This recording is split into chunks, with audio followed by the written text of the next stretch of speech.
Maybe I'll just go ahead. My name is Nick. Okay, I have one very intriguing question that the government has always put across. Is regarding MNCs.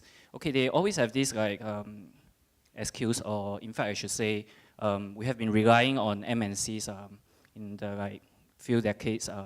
In the recent decades, I would say, the foreign investment. So they say we need MNCs to come in and invest, and of course open up the doors for foreign labor to come in.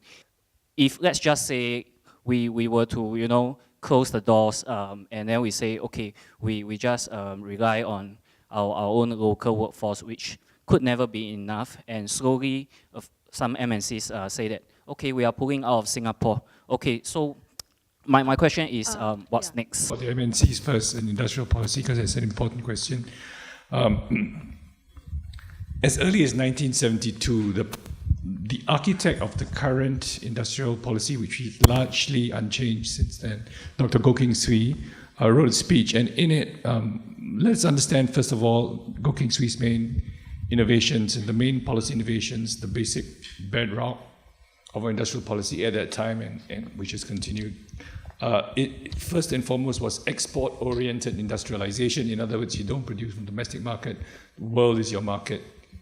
That's number one. And two, the Singapore version was that the capital driving that export-oriented industrialization, the know-how, the technology, was going to be supplied by foreign companies, not local companies, as it was in Taiwan, Hong Kong, and Korea, right? You've already pointed out the LGs, the Samsungs, etc. Hyundais are missing in action in Singapore.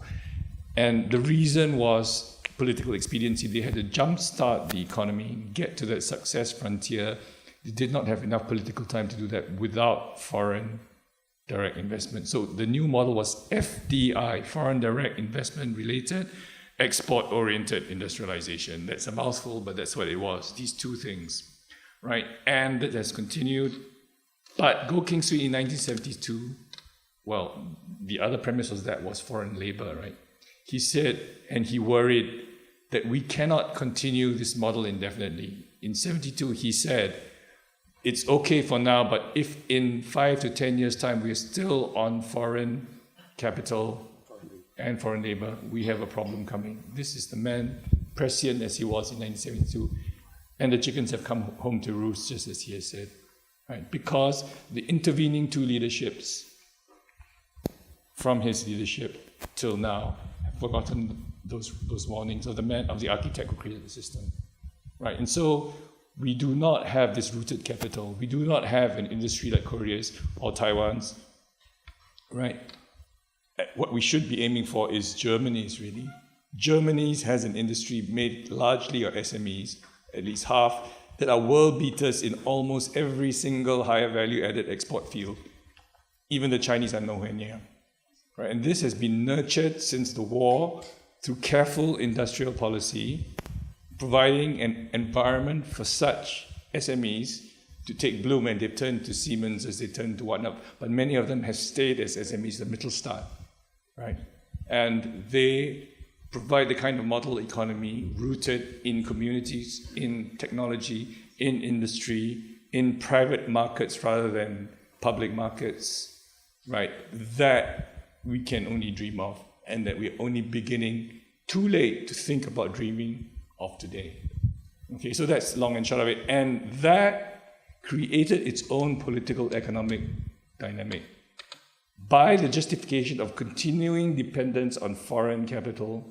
You have said we cannot afford strikes, we cannot afford any industrial action, we cannot afford any democratic, noise on the streets. We can't even afford to have an Occupy movement that we saw in Hong Kong, right?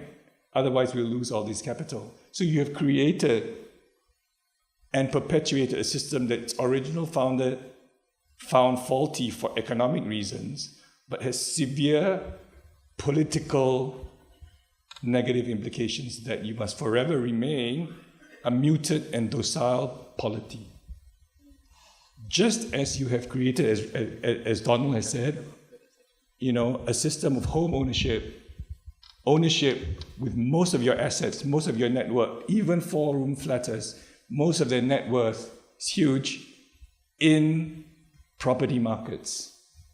And that has created a docile polity that will not even elect an opposition member in a by-election with seriously more competitive parliamentary legislators. You take the East Coast by-election. Yeah, East Coast election and general election, East Coast team, right? Okay. In short, this is a serious problem, and unless we can reform industrial policy seriously over the next 20 years, it's going to remain with us.